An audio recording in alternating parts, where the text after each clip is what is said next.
Magandang umaga mga bata. Magandang umaga po, ma'am. Okay, bago tayo magsimula sa ating aralin ngayon ay may inihanda akong alituntunin. Pwede mo bang basahin? Apo. Una, Don't speak when someone is talking. pangalawa, Sit properly. pangatlo, Raise your hand if you want to speak. pang-apat, Be respect to others. at ang ating alituntunin ay kailangan natin sundin sa ating aralin ngayong araw na ito. Bago tayo dumako sa ating talakayin ngayong araw na ito, ano nga ulit ang class nating pinag-aralan? Renewable. Ano nga ulit ang renewable? Magbigay ka nga ng isang halimbawa. Sunlight. Very good. Sunlight ang isang halimbawa ng renewable. Okay? Apo, ma'am. Okay, may nihanda akong laro para sa inyo. Pinamagatang Porfix, one word.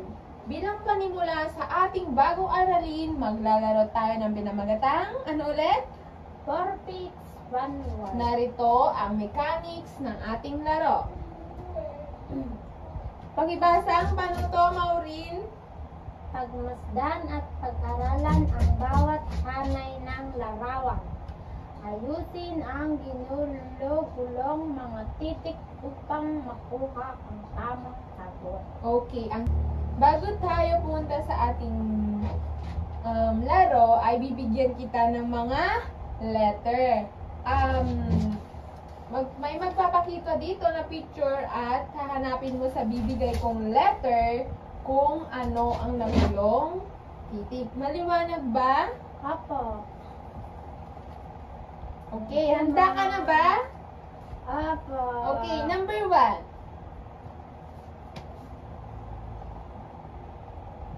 Okay? Ano yan? Pakita mo. Water. Water. Number 2.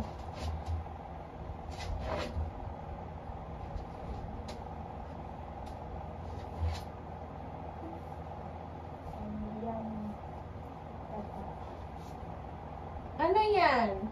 Renewable. Renewable. 3. Ano yan? Fuel fossil, ma'am. Okay, very good. Number 4. Non-renewable. Very good. Number 5. Resources. Magaling. Okay. Sa ngayon ay, alam mo na ba kung anong pag-aaralan natin ngayong araw na ito? Hindi po. Hindi. Ngayon ay makinig ka at i-discuss ni teacher kung ano ang ating tatalakayin ngayong araw na ito. Ang ating tatalakayin ngayong araw na ito ay ang non-renewable. Ano ang non-renewable? Pakibasa. Ang non-renewable energy ang mga enerhiya na hindi madaling palitan. Ang mga uri nito ay tumatagal sa daang taon bago palitan. Magbigay ka nga ng mga example ng mga kwan hindi matagal mapalitan. Ano? Magbigay ka nga. Okay. Ang non-renewable energy, ang mga enerhiya na hindi madaling palitan. Ang mga uri nito ay tumatagal ng daan bago mapalitan. Magbigay ka nga ng example ng non-renewable. Fuel. Fuel, oo, tama. Sapagkat matagal ito palitan. Tama ba? Okay. Pangalawa. At meron itong mga uri ng non-renewable energy. Unang, oil. Ang langis ay karaniwang ginagamit sa pang-araw-araw upang makagawa ang mga ipakinabang na bagay tulad ng sasakyan. Ito ang nakukuha sa paghukay mula sa kailaliman ng lupa, ang iba ay sa karagatan. Saan ginagamit ang oil? Sa pagluluto. Sa pagluluto. Ano pa? Sa motor. Sa motor. Tama. Pangalawa, coal. Isa sa pinakagamitin na uri ng enerhiya sa ating bansa kung saan minimina sa ilalim ng lupa at sinusunog upang makalikha ng kuryente sa mga industry at kabahayan. At ang last na uri ng non-renewable energy ay ang natural gas, isang uri ng fossil fuel na matatagpuan sa ilalim ng dagat o lupa. Saan natatagpuan ang fossil fuel? Sa ilalim ng dagat o lupa.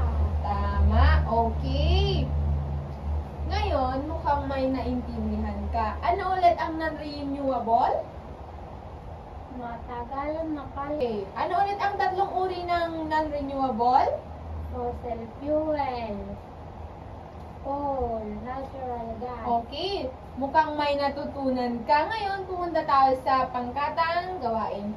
Ngunit wala kang kasama, kaya gagawin mo ang ating pangkatang gawain.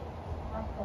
Okay, para sa iyong pangkatang gawaing aktibidad, igugrupo ko kayo sa dalawa, pero mag-isa mo lang. Ang pamagat ng ating aktibidad ay guess where do I belong. Bawat pangkat ay may bawat nasalita sa loob ng software. Okay, pwede ka nang magdikit.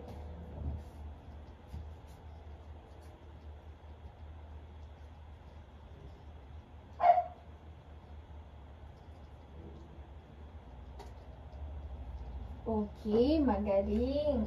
Ang renewable ay ang air at pangalawa ay ang sunlight. Ang non-renewable ay oil and coal. Tama. Ngayon ay mukhang may naintindihan ka. Ano ulit saan ulit kinukuha ang fossil fuel? Sa ilalim ng dagat. Sa ilalim ng dagat. Para saan ang fossil fuel? Sa motor. Gasolina ng motor. Very good. Ngayon ay mukhang may naintindihan ka. Dadako naman tayo sa pangkatang pangdalawahan. Okay. Ang panuto, itugma ang bawat ang hanay A sa hanay B. Isulat ang iyong sagot sa inyong papel. Tapos na po ba mga bata? Tapos na po. Okay. Sa ating pagsusulit, meron kayong gagawing pagsusulit. Ito ay isusulat sa 1/4 sheet of paper. Tukuyin ang mga sumusunod na halimbawa kung ito ay nagbabago o hindi nagbabago. Isulat ang RR kung renewable resources at ang NRR kung ito ay non-renewable resources. Tapos na po ba mga bata? Tapos na po. Okay, bago tayo paalam sa ating klase, ano nga ulit ang ating talakayin ngayong araw na ito? Ang non-renewable. Ano ulit ang non-renewable? Matagal palitan. Ano ang tatlong uri? Oil. Oil, Coal. coal, Fossil fuel. fossil fuel. Magaling! Ngayon ay, bago tayo magpaalam ay, wala tayong assignment. Yay! Okay. Paalam mga bata. Paalam din po, ma'am.